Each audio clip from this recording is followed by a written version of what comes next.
அனைவருக்கும் அன்பான வணக்கம். இப்போ இந்த பதிவில் நம்ம ஆக்னேய சக்கரத்தை பற்றி பார்க்க போகிறோம். ஏற்கனவே நம்ம சக்கரத்தோட பதிவுகளை தொடர்ச்சியாக பார்த்துட்டே வரோம்.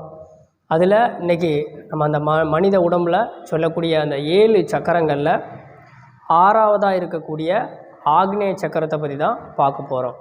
அதாவது நம்மளோட உடம்பில் அடிப்பகுதியிலிருந்து, அதாவது மூலாதாரம், சுவாதிஷ்டானம், மணிப்பூரகம், அநாகதா, விசுத்தி, ஆக்ஞா, ஸோ கடைசியாக 7வதாக சரஸ்காரம்.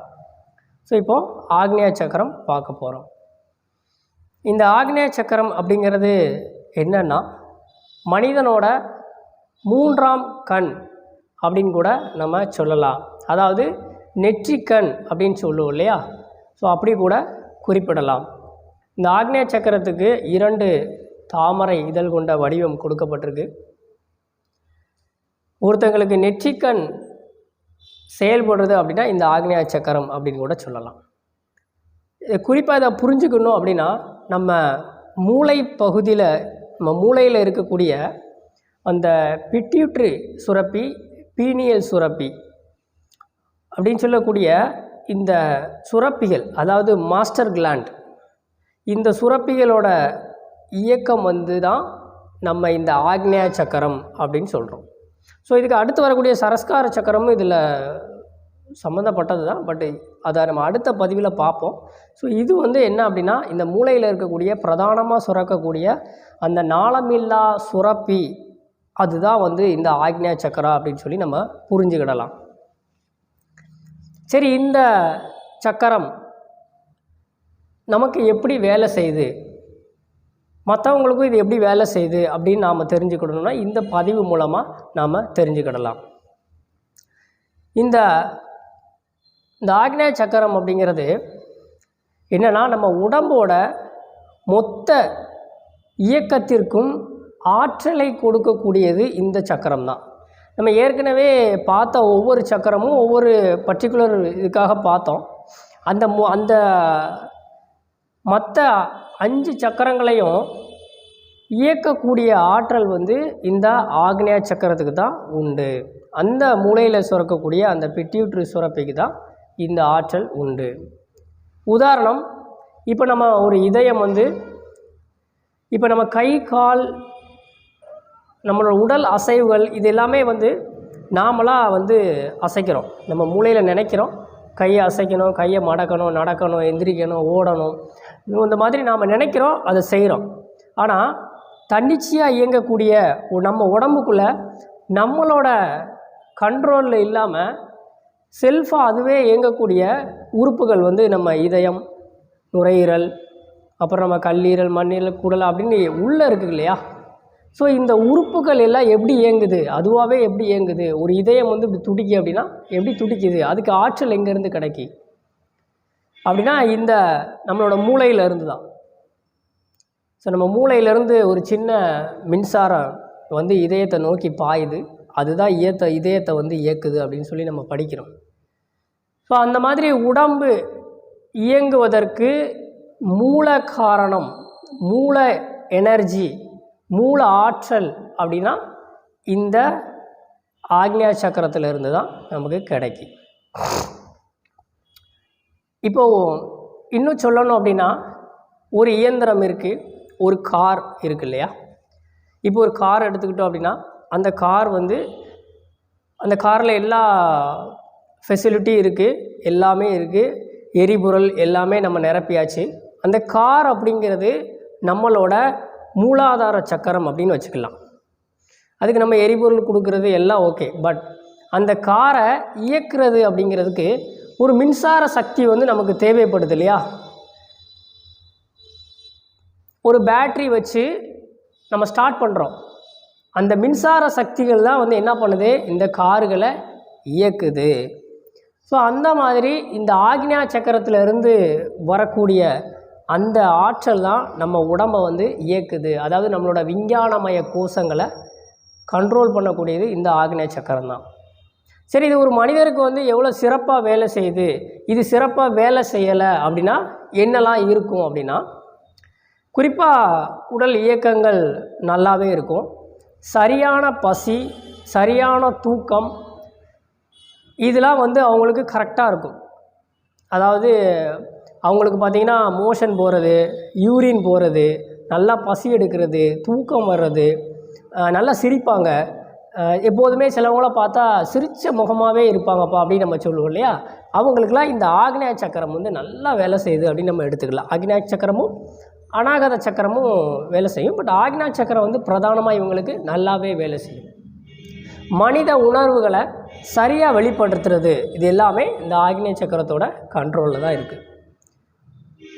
அதே மாதிரி ஒரு பெண்ணுக்கு வந்து தாய்ப்பால் சுரக்கிறது, தாய்ப்பால் வந்து நல்லா சுரக்கு அப்படின்னா இந்த ஆக்னேய சக்கரமும் அவங்களுக்கு நல்லாவே வேலை செய்யுது. அதில் இருக்கக்கூடிய அந்த சுரப்பி வந்து நல்லா இருக்குது. ஏன்னா அதை மாஸ்டர் கிளாண்டுன்னு சொல்லுவோம். இப்போ உதாரணத்துக்கு பார்த்திங்கன்னா நமக்கு தைராய்டு சுரப்பி வந்து இப்போ சுரக்கு. அந்த தைராய்டு சுரப்பி எந்த அளவுக்கு சுரக்கணும் அப்படிங்கிற அந்த கமாண்டும் நம்ம அந்த மூளையிலேருந்து தான் வரும். அந்த மாஸ்டர் கிளாண்ட்லேருந்து சுரக்கக்கூடிய அந்த நாளமில்லா சுரப்பி, அந்த சுரக்கும் இல்லையா அமிலம், அது வந்து நம்ம பிளட்டில் கலந்து இந்த தைராய்டு கிளாண்டை ஆக்டிவேட் பண்ணி நமக்கு அதில் அந்த சுரப்பியை சுரக்க வைக்கும்.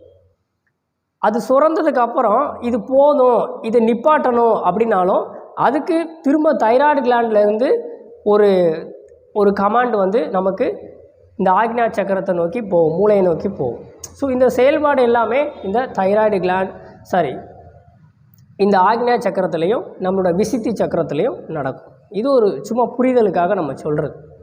ஸோ இப்படி உடம்புல இருக்கக்கூடிய எல்லா நாளமில்லா சுரப்பிகளோட இயக்கத்துக்கு கண்ட்ரோல் பண்ணக்கூடியது வந்து இந்த ஆக்னேய சக்கரம் தான். ஸோ அதான் நம்ம 3ஆம் கண் அப்படின்னு சொல்லுவோம். ஸோ இந்த மாதிரி உடல் இயக்கங்கள்லாம் அவங்களுக்கு ரொம்ப சிறப்பாகவே இருக்கும். அதுக்கப்புறம் பார்த்திங்க அப்படின்னா இந்த கனவுகள், சிலவங்களுக்கு வந்து அடிக்கடி கனவுகள் வரும். அந்த கனவுகள் வந்து அதுக்கு ஒத்துப்போன காரியங்கள் வந்து அவங்களுக்கு நடக்கும். இப்போ சிலவங்க ஒரு கனவு கண்டிருப்பாங்க, அந்த கனவு பார்த்திங்கன்னா அதுக்கு சம்பந்தமான செயல் வந்து அன்றைக்கி நடந்திருக்கும். ஸோ இதுக்கெல்லாம் காரணம் என்ன அப்படின்னா அந்த 3ஆம் கண், அந்த ஆக்னேய சக்கரம் வந்து அவங்களுக்கு வந்து அதோட வேலை தான் இந்த மாதிரி நமக்கு தெரியுது. அதாவது முக்காலமும் அறியக்கூடிய கனவு மூலமாக.